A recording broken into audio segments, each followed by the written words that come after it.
বাজারে সব কিছুর দাম বেশি, তাই আজকে আমি কী করলাম দেখেন। আসসালামু আলাইকুম, আপনারা সবাই কেমন আছেন? আলহামদুলিল্লাহ, আল্লাহর রহমতে আমরা ভালো আছি। তো সকাল সকাল আজকে খিচুড়ি রান্না করব। তো খিচুড়ি সাথে একটা কিছু ভর্তা না খেলে ভালোই হবে না। তো কি করলাম, চলে আসলাম আমি আমার দুন্দুল গাছের কাছে। তো দুন্দুল গাছের জাংলা আইসা আমি কিছু শাক ছিঁড়ে নিলাম, কারণ দুন্দুল পাতা শাক ভর্তাটা যে এত মজা, আপনি খিচুড়ির সাথে সাদা ভাতের সাথে খেতে পারেন, অনেক মজা লাগে। তো আমি তাই কি করলাম যে আর বাজারে সব কিছুর দাম বেশি, কিন্তু হিমশিম খেয়ে যাচ্ছি, কারণ যে তরকারি আপনি কিনতে যাবেন তা 100 টাকার নিচে কোনো তরকারি পাওয়া যাইতেছে না।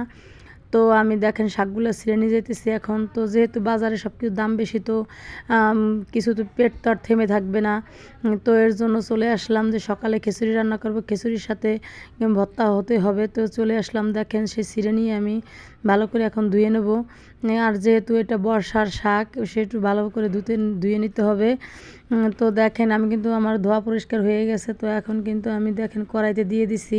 তো শাকগুলা যে এত নরম আর এত মজার, আর এটা কিন্তু ধুন্দুল শাক। তো ধুন্দুল শাক কিন্তু সবাই পছন্দ করে না, কিন্তু এরকম করে ভর্তা করে খেলে অনেক মজা লাগে আর অনেক সুন্দর, খেতেও অনেক লোভনীয় হয়। তো আমি কিন্তু ভর্তাটা একটু ঝাল বেশি দেবো, কারণ যেহেতু ভর্তায় ঝাল বেশি না দিলে ভালো লাগে না খেতে। তো দেখেন আমি কিন্তু পেঁয়াজ, রসুন, কাঁচামরিচ আর লবণ দিয়ে দিচ্ছি। তো এখন কিন্তু ঢেকে দিব, কারণ এটা শাকটা কিন্তু পানি দেওয়া লাগবে না, এমনিতেই সিদ্ধ হয়ে যাবে, কারণ শাকে কিন্তু এমনি পানি থাকে, সব পানি থাকে। তো দেখেন আমি কিন্তু এখন সিদ্ধ প্রায় হয়ে আসছে। তো আমি একটু উল্টে দিতেছি, কারণ তলের শাকগুলো সেদ্ধ হয়ে গেছে। তো আমি সকালবেলা আমার মনে চাইলো যে এরকম একটা ভর্তা করে খেয়ে দেখি কেমন লাগে।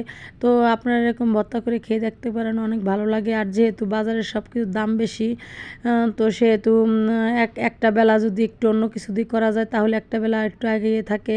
তো এদিকে কিন্তু আমি বাদাম ভর্তাও করে নেব। তো রুষাকে বলছি বাদামগুলো বেছে নাও, তো বাদামগুলো বেছে নিতেছে। তো কড়াইতে কিন্তু শাকটা সেদ্ধ হয়ে গেছে দেখেন। তো আমি কিন্তু আর কড়াই থেকে নামাবো না। তো এখন তেল দিয়ে দেবো, তেল দিয়ে আমি আবারও কিছু কাঁচামরিচ আর রসুন টেলে নিব। তো টেলে তারপরে আমি একসাথে মরিচটা যখন ভাজা হয়ে যাবে, তখন শাকগুলো আমি তেলে টেলে নিব। তো দেখেন কালারটা কিন্তু কত সুন্দর হয়েছে, পুরো একটা সবুজ কালার।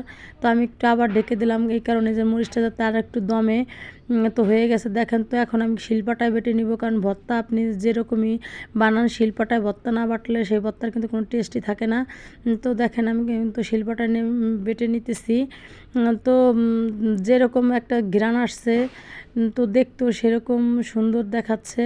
তো এরকম ভর্তা আমার কাছে খুবই ভালো লাগে। তো আমি কিন্তু প্রায় এরকম শাক সবজি ভর্তা করে খাই।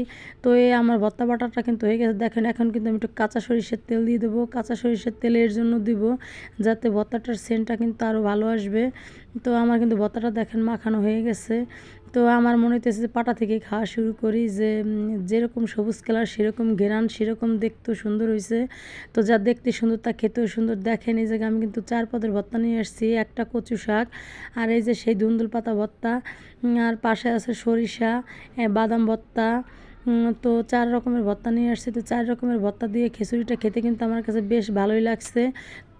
বাজারে যদি এরকম চড়া দাম থাকে সবজির, তাহলে আপনারা আমার মতো এরকম ভর্তা করে খেয়ে দেখতে পারেন, অনেক ভালো লাগবে। আর এই শাক ভর্তা কিন্তু আমার কাছে অনেক ভালো লাগছে।